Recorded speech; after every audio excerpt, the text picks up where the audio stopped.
All right, we're going to be doing something a little different today, going over Stossel TVs, what your teachers didn't teach you about Native Americans, going in completely blind. Let's see what he got. I have a feeling I know where they're going to go with this.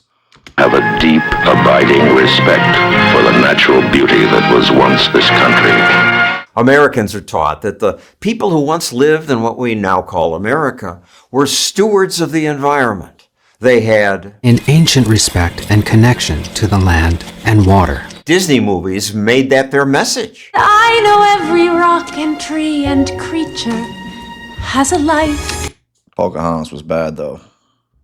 has a spirit, has a name. No, I don't think Native American hunters gave names to every rabbit in the woods around them. No, that's not a real thing that happened. Political science professor Wilfred Riley's new book is Lies My Liberal Teacher Told Me. That's a hell of a title.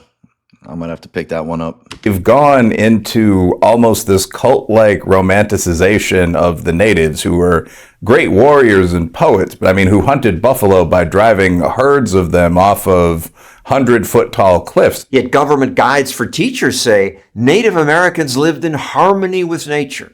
There was love of every form of life. They didn't kill anything. It's very weird and also not surprising that the guidelines are stating, what's clearly not true, almost as if to demonize the early settlers of America. It just goes to show you this divide and conquer campaign's been going on for a very, very long time. Your founding fathers must be the bad guys, which means your founding documentations are nil. So we should probably remake them. They've been pushing this angle for so long.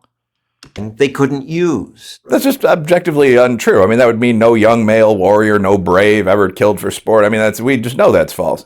I heard that. I believed it. Well, I believed it too because I was 8. The best-selling book, Lies My Teacher Taught Me, loved by teachers and students alike. Riley's new book is a response to this hugely popular book.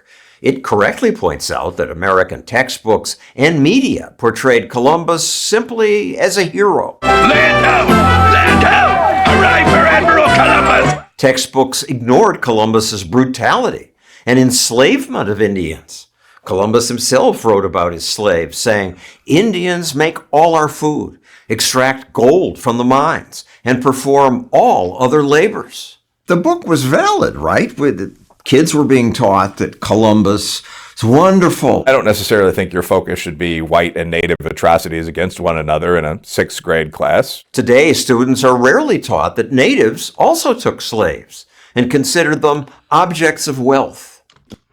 I know students aren't widely taught that, but I feel like with this Gen Alpha, the younger kids, will say 16 and below, I think they're really questioning everything. So they're not buying into this.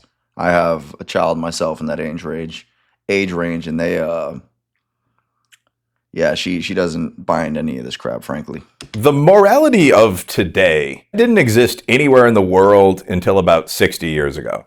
White people did murder the natives cruelly. What's the harm in sending a counter message? You don't need a counter message. No one denies that whites and Native Americans killed each other. Sure, in 1970, in some southern schools, people might have been taught a jingoistic view of American history, but the reverse has been true for 40 years. He says the old myths don't justify new ones, like the ones spread by today's social media influencers. We know firsthand how to live in harmony with the natural world. In fact, we did so since time immemorial.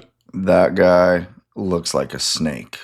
I don't trust anything he's saying. In reality, natives manipulated their environment. To make farming easier, they set big forest fires to clear land. Giant forest fires. You're burning alive hundreds of thousands of small animals, slower running deer. You're probably killing members of other tribes. You're modifying the environment more bluntly. U.S. government curriculum guides also claimed there was no prejudice, no major wars. Nonsensical. In the Aztec capital, there were 90-foot towers of human skulls that were brought back from their defeated enemies. Some tribes even practiced cannibalism, eating. Oof. Oh, maybe I shouldn't have paused on that one. That's bad. I think this guy's got his junk out. Yeah, we know these tribes went to war with each other constantly. It's called tribalism for a reason. You had to block, let's say that this tribe A has 5 miles radius, that's their land. Tribe B is trying to impede on that 5 miles because that's where the buffalo are hanging out at. Boom, they go to war, they do crazy stuff. In this instance, they eat their enemies to prove a point, try to scare off the next tribe from word of mouth, more than likely. This is as old as human history, so not surprising at all. But you're right, school definitely doesn't teach this angle. Enemies they kill. People saying the absolute opposite of reality. When myths persist despite obvious objective reality, that's an indicator of a kind of brain virus among people who want the myth to be real. Why does the myth of peaceful, harmonious living among Indians versus uniquely evil oppression by Europeans live on? All this to me is just downstream from Marxism. Marxism? I'm glad he said it. Oppressor versus the oppressed. Somebody's good, somebody's bad. There are no nuances. It's just that black and white. The Indians and Native Americans were clearly the oppressed, while the settlers were the oppressors. And that's the only thing we need to know, nothing else. Well, it is true that at colleges today, the most assigned economist is Karl Marx. Students are taught that Karl Marx was an absolute fat slob who did largely nothing with his life. He got his wealth from his daddy. Yeah, the guy, I mean, look at him. He's just sloppy. Western values are bad. Critical race theory amplifies that. White Americans have more because of racism. This ain't this guy's real name, by the way. Ibram X. Kendi. He thought he would sound a little more down with the cause if he got himself a more brotherly name. This dude is an absolute clown. Critical race theory is communist theory with the rich man replaced by the white man. Westerners and white people being so evil. Why is it so popular? I think that a lot of rich people don't like their father. There is a lot of dislike for our society among people who are pretty near the leadership class. I think the people who teach these myths mean well. They want minorities to feel included. But teachers should at least also teach that America's sins were not unique. That just about every society had slavery, cruel wars, and environmental destruction. The seldom taught good news is that in the last century, the West led the world in making things better. The Geneva Convention saying that you can't abuse prisoners of war who tried to kill you, the last of those was signed in, I believe, 1949. Most of the world is getting better, and the much maligned capitalist countries now are largely responsible for lifting people out of poverty and protecting the environment.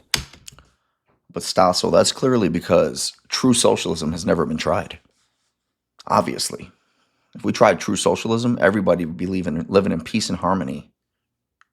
Stossel's great. This guy is not afraid to ask tough questions, and he's probably the best out there at playing devil's advocate, even though you know roughly where he leans on most of these topics. Great video. Nothing surprising.